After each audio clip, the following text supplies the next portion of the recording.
네, 아시다시피 소는 예로부터 우리 민족에게 그냥 가축 그 이상이었죠. 농경사회의 핵심적인 동력이었고 또 아주 귀중한 재산, 흔히 농가 재산 목록 1호라고 불렸으니까요. 그리고 그 묵묵하게 일하는 우직함, 또 희생적인 모습, 이런 것들이 우리 민족의 정서하고 좀 동일시되기도 했고요. 아, 그래서 그랬군요. 어린 시절부터 소 관철에 너무 빠져서 소하고 같이 산다. 심지어 소하고 뽀뽀한다. 이런 말까지 들었고 소 도둑으로 오해받기까지 했다는 일화는 저도 들어본 것 같아요. 정말 각별했나 봐요. 한다. 이런 외침이었는데 아, 그 시대에 그런 말씀을 하셨군요. 네. 당시 많은 화가들이 서양 화풍을 따라하던 시절이었거든요. 이 외침이 젊은 이중섭의 마음에 정말 큰 불을 지폈던 거죠. 가장 한국적인 아름다움은 뭘까? 이걸 계속 고민하던 그에게 소는 이제 더 이상 그냥 동물이 아니었던 겁니다.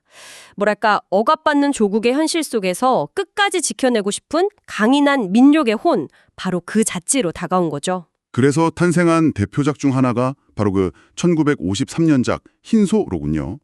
이 작품 좀 더 깊이 들여다볼 필요가 있겠습니다. 네, 맞습니다. 일단 우리 민족을 흔히 백의 민족이라고 부르잖아요. 그런 것처럼 흰색 소라는 점 자체가 좀 상징적입니다. 그런데 그림을 자세히 보시면 뼈대가 드러날 정도로 아주 앙상하고 갈비뼈가 보일 만큼 말라 있어요. 네, 보여요.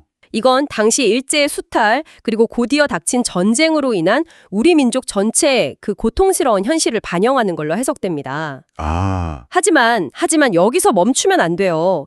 그럼에도 불구하고 그 터질 듯이 묘사된 근육, 또 땅을 힘차게 박차고 나아가는 다리, 거기서 느껴지는 강인한 생명력, 고개를 앞으로 쭉 내밀고 그냥 뚜벅뚜벅 걸어가는 결코 쓰러지지 않는 그런 모습이죠. 그렇군요. 그러니까 우리는 비록 이렇게 굶주리고 고통받았지만 결코 주저앉지 않았다. 어떻게든 앞을 향해 나아갈 것이다. 이런 아주 강렬한 의지의 표현으로 읽히네요. 단순한 저항을 넘어서는 어떤 근원적인 생명력 같은 게 느껴져요. 맞습니다. 민족이 겪는 슬픔과 울분, 그러면서도 결코 꺾이지 않는 저항 정신, 그리고 그 생명력, 이걸 동시에 담아냈다고 볼 수 있는 거죠. 특히 흥미로운 점은요, 유화라는 서양화 재료를 썼어요. 그런데 붓으로 획을 긋듯이 그려낸 그 굵고 역동적인 선은 우리 전통 수목화나 서예의 필치를 아주 강하게 느끼게 한다는 겁니다. 오, 그러네요. 네, 서양의 기법을 통해서 가장 한국적인 정신을 표현하려고 했던 그의 고민과 독창성이 엿보이는 부분이죠. 그렇다면 정말로 일제가 그의 소 그림 자체를 문제 삼았던 건가요? 두려워했다는 건 어떤 맥락일까요? 좀 구체적으로 설명해 주실 수 있나요? 이중섭의 소그림을 금지했다. 이런 식의 직접적인 기록을 찾기는 좀 어렵습니다. 하지만 그 그림에 담긴 뭐랄까, 좀 불온하다고 여겨졌을 수도 있는 그 정신을 불편해하고 경계했던 정황은 분명히 있어요. 당시 조선 미술계는 총독부가 주관하는 조선 미술 전람회, 이걸 줄여서 선전이라고 불렸는데 이 선전 중심으로 돌아갔거든요. 관제 전시회 같은 거였군요. 그렇죠. 사실상 식문 통치하에 문화정책 방향을 따르는 그런 성격이 강했습니다. 당연히 일본인 심사위원들의 입맛에 맞는 최제순영적이거나 아니면 일본 화풍을 따른 그림들이 우대받았죠. 이종섭처럼 민족적인 색채가 강하고 또 표현이 격렬한 작품은 설 자리가 별로 없었던 겁니다. 그 오산학교 졸업 앨범에 일본 쪽으로 막 불덩이가 날아드는 그림을 그렸다가 실리지 못했다는 일화도 전해지던데 젊은 시절부터 그런 기계가 있었군요. 네. 그리고 더욱 주목해야 할 점은 그의 서명 방식입니다. 당시 많은 예술가들이 로마자나 일본식 이름을 사용했어요. 근데 이중섭은 우리말 사용이 억압받던 그 시절에도 모든 작품에 한글 자음과 모음을 풀어서 중섭 이렇게 또박또박 소명했습니다. 와, 대단하네요. 이건 단순한 서명이 아니에요. 나는 조선의 화가다 라는 자신의 정체성을 모든 그림에 새겨넣는 아주 강력한 선언이자 저항행위였던 거죠. 정말 그렇네요. 근데 역설적이게도 그의 이런 재능과 정신은 일본 화단에서도 주목을 받았습니다. 유학 시절에 아주 작은 종이에 그린 소그림을 보고 일본 기자가 감탄해서 인터뷰를 요청했다는 기록도 남아 있거든요. 결국 일제가 두려워한 건 소라는 그 소재 자체가 아니었을 겁니다. 그 안에 꿈틀대는 꺾이지 않는 조선의 정신, 그리고 그것을 이렇게 첨예하게 표현해내는 이중섭이라는 사람, 그 자체였을 거예요. 그렇게 강렬한 민족 정신을 품었던 화가가 어떻게 보면 적국이라고 할 수 있는 일본의 여성과 깊은 사랑에 빠졌다는 점, 이게 참 아이러니하면서도 흥미로운 지점 같아요. 두 사람은 어떻게 만나게 된 건가요? 네, 맞아요. 이런 강한 민족의식을 가진 그였지만 그의 삶에는 또 다른 아주 중요한 축이 있었죠. 바로 국경을 넘은 사랑이었습니다. 1930년대 후반 도쿄에 있는 문화학원, 분과각구인이라는 곳에서 만났어요. 여기가 당시로서는 상당히 자유로운 학풍의 예술학교였습니다. 이중섭은 실력 좋고 쾌활한 선배였고 야마모토 마사코는 섬세한 감수성을 지닌 후배였죠. 아, 선후배 사이였군요. 네, 마사코 여사의 회고에 따르면 첫 만남에 대한 기억이 한 2가지 정도가 있는데요. 친구가 창밖에서 배구하던 잘생긴 이중섭을 가리켜서 알려줬다는 이야기도 있고 아니면 붓을 씻는 곳에서 자연스럽게 대화를 나누면서 가까워졌다는 이야기도 있습니다. 어느 쪽이든 예술이라는 공감대 속에서 서로에게 강하게 끌렸던 것 같아요. 친구들이 이중섭의 그 긴 턱을 보고 아고리라고 불렀다는데 이게 나중에 주고받은 수많은 편지에서 둘만의 애칭이 되었다는 사실은 참 로맨틱하게 느껴지네요. 아고가 일본어로 턱이니까 아고 플러스 이씨. 네, 그렇죠. 하지만 그들의 사랑 앞에는 태평양 전쟁이라는 정말 거대한 시대적 비극이 가로놓고 있었습니다. 전쟁이 점점 심화되면서 연락은 끊기기 일쑤였고 국경을 넘는다는 건 정말 목숨을 걸어야 하는 일이 되었죠. 게다가 설상가상으로 조선인 남자와 일본인 여자의 결혼은 양가 모두의 극심한 반대에 부딪혔습니다. 그런데 기록을 보면 1945년 5월이면 전쟁이 거의 막바지로 치닫던 가장 위험했던 시기잖아요. 그런데 마사코 여사가 홀로 현해탄을 건너서 이중섭이 있는 원산으로 찾아왔다고요? 와, 정말 대단한 용기인데. 어떤 마음이었을까요? 정말 오직 사랑하는 사람을 만나겠다는 그 일념 하나로 전쟁의 포화 속으로 뛰어든 겁니다. 수많은 위험을 무릅쓰고 부산을 거쳐서 원산에 도착했고 꿈에 그리던 재회를 한 두 사람은 마침내 원산에서 결혼식을 올렸습니다. 아, 드디어? 이때 이중섭이 그녀에게 이남덕이라는 한국 이름을 선물합니다. 남쪽, 즉 일본에서 온 덕 있는 여자라는 아주 아름다운 뜻이죠. 뜻이 참 좋네요. 네, 이 일화는 이중섭이 증오한 것이 군국주의 일본 제국이었지 일본인 개개인이 아니었다는 걸 보여주는 것 같아요.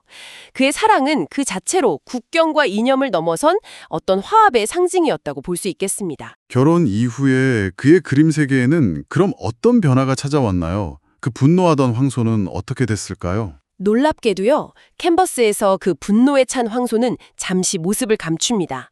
대신 세상에서 가장 따뜻하고 뭐랄까 행복이 넘치는 그런 그림들이 등장하기 시작해요. 사랑하는 아내 남덕, 그리고 이후에 태어난 두 아들 태연과 태성이 그림의 절대적인 주인공이 됩니다. 예를 들어서 대표작 중 하나인 길 떠나는 가족을 보면요. 소달구지를 이끄는 아버지, 그러니까 이중섭 자신이죠. 그리고 그 위에 탄 아내와 아이들이 막 꽃가루를 날리면서 환하게 웃고 있어요. 네, 그 그림 유명하죠. 실제 이 그림은 6.25 전쟁 당시 아주 고된 피난길의 경험을 바탕으로 그린 거예요. 그런데 그림 속 풍경은 고통스럽기는커녕 마치 천상의 가족이 소풍을 떠나는 듯한 그런 이상향처럼 묘사됩니다. 전쟁의 상흔은 찾아볼 수가 없죠. 그의 가족 그림들을 보면 인물들이 대부분 벌거벗고 있고 또 마치 끈으로 연결된 것처럼 서로 엉켜있는 모습이 되게 인상적이거든요. 여기에도 혹시 특별한 의미가 숨어 있을까요? 네, 전문가들은 그 벌거벗은 모습을 꾸밈 없는 순수함, 또 천진난만함의 상징으로 해석합니다. 그리고 서로 막 뒤엉켜 있는 모습은 떨어질 수 없는 강한 유대감, 그러니까 가족이라는 아주 견고하고 따뜻한 울타리를 시각적으로 표현한 것으로 보죠. 아, 그렇군요.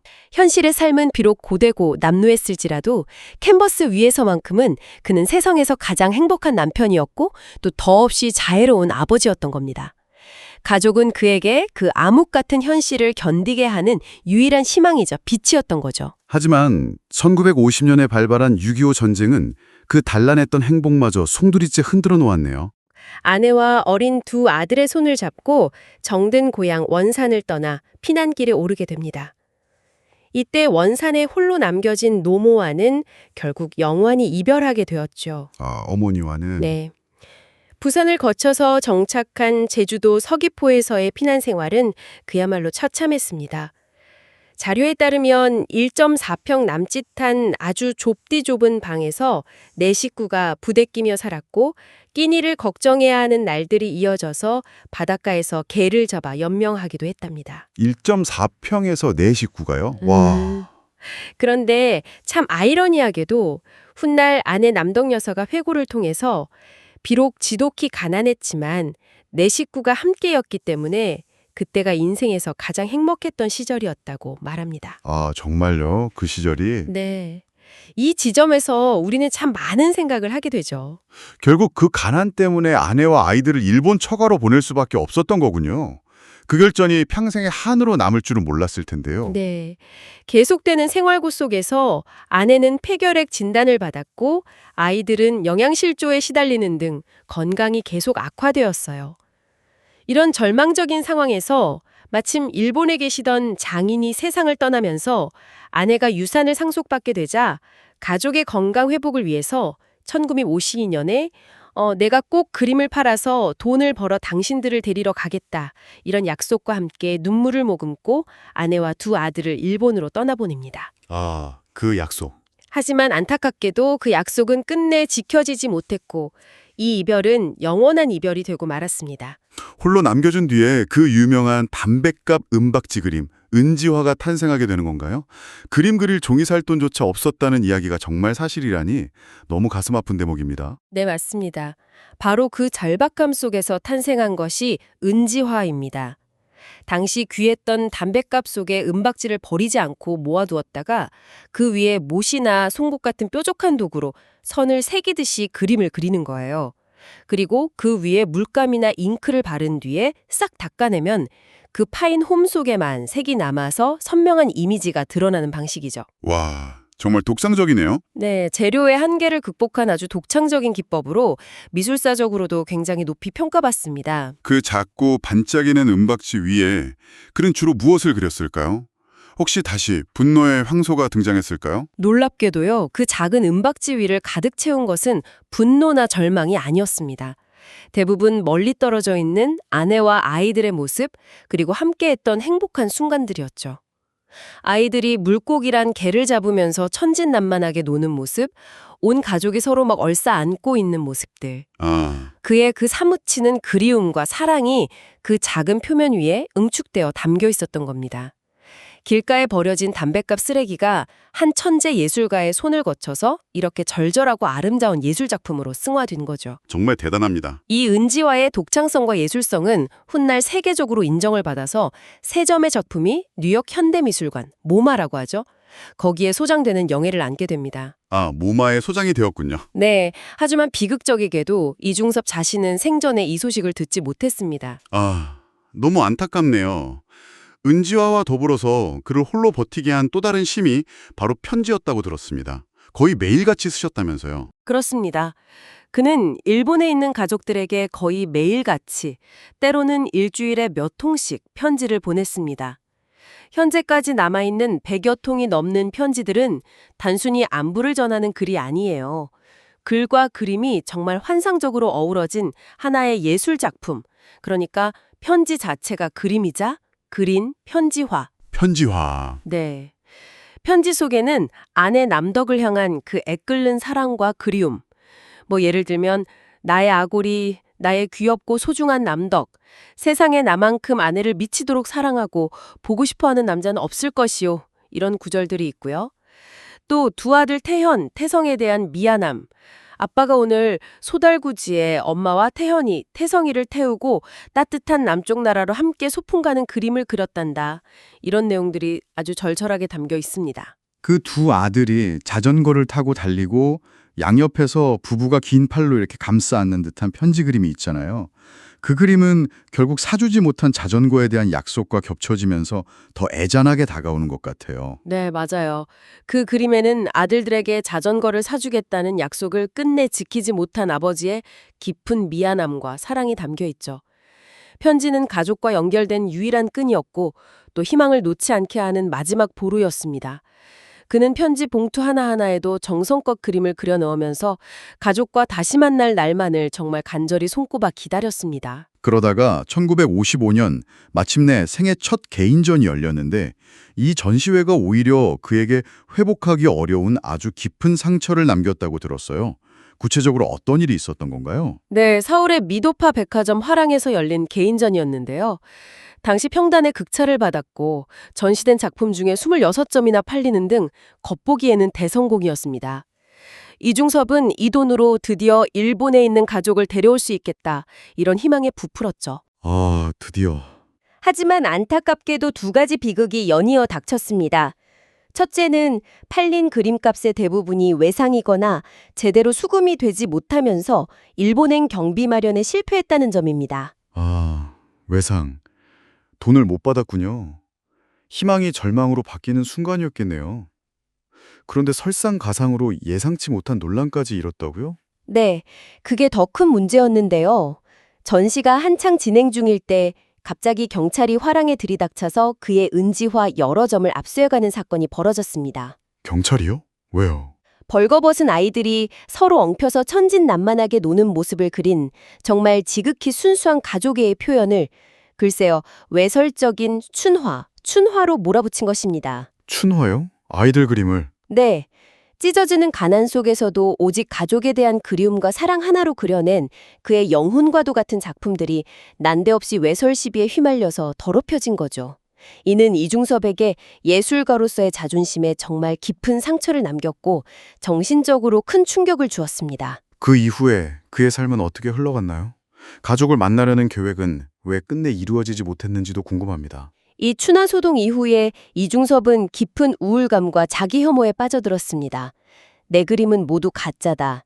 나는 그림을 그릴 자격이 없는 사기꾼이다. 이렇게 자책하면서 괴로워했고 심지어 친구에게 자신의 그림들을 모아서 불태워달라고 부탁하기까지 했습니다. 아, 본인 그림을. 네, 극심한 스트레스로 거식증과 함께 조현병 증세까지 보여서 정신병원에 입원하기도 했지만 내가 미쳤다면 어떻게 이렇게 멀쩡한 내 얼굴을 그리겠느냐면서 병상에서 담담하게 자화상을 그려 보이면서 자신의 상태를 항변하기도 했죠. 사실 1953년에 선원증을 이용해서 딱 한 번 일주일간 일본을 방문해서 가족과 짧게나마 재회하기는 했어요. 아, 만나긴 했군요. 네.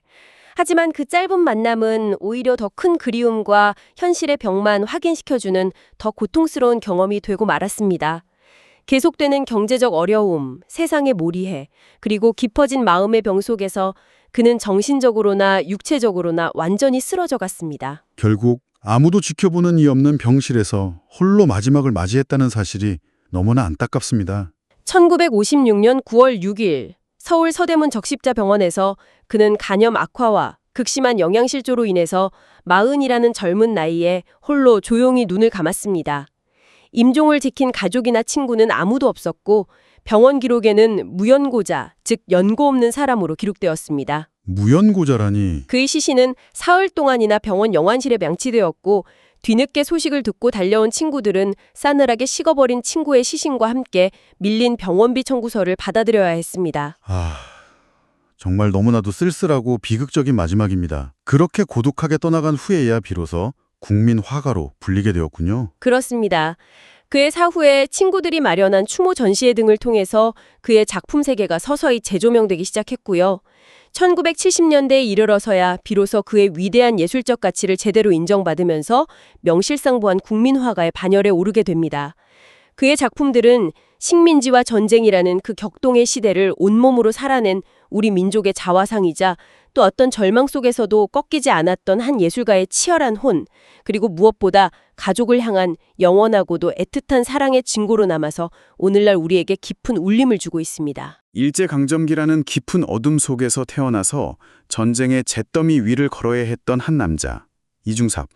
그의 삶은 평생 가난과 그리움이라는 그림자에 시달렸지만 참 역설적이게도 캔버스 위에서만큼은 그는 세상에서 가장 강인한 황소였고 또 더없이 행복한 아버지였습니다. 네, 그는 그림을 통해서 시대를 증언했고 붓으로 민족의 정서를 그려냈으며 또 지극한 사랑을 노래한 진정한 예술가였습니다. 그의 그 고단했던 삶과 불멸의 작품들은 오늘을 살아가는 우리에게 여러 중요한 질문을 던지고 있는 것 같아요. 과연 진정한 예술이란 무엇인가? 가장 한국적인 것이 어떻게 가장 세계적인 보편성을 획득할 수 있는가? 그리고 역경 속에서도 꺾이지 않는 인간의 정신은 얼마나 위대할 수 있는가 하는 그런 질문들 말입니다. 마지막으로 오늘 저희와 함께 이 깊고도 슬픈 이야기에 귀 기울여 주신 여러분께 질문 하나를 남기면서 마무리할까 합니다. 만약 여러분이 아무것도 가진 것 없이 오직 단 하나의 재능, 그게 그림이든 글이든 노래든 단 하나의 재능만으로 이 험난한 세상을 살아가야 한다면 여러분은 과연 무엇을 그리고 무엇을 노래하고 또 무엇을 기록하면서 그 시간을 건너갔을 것 같으세요?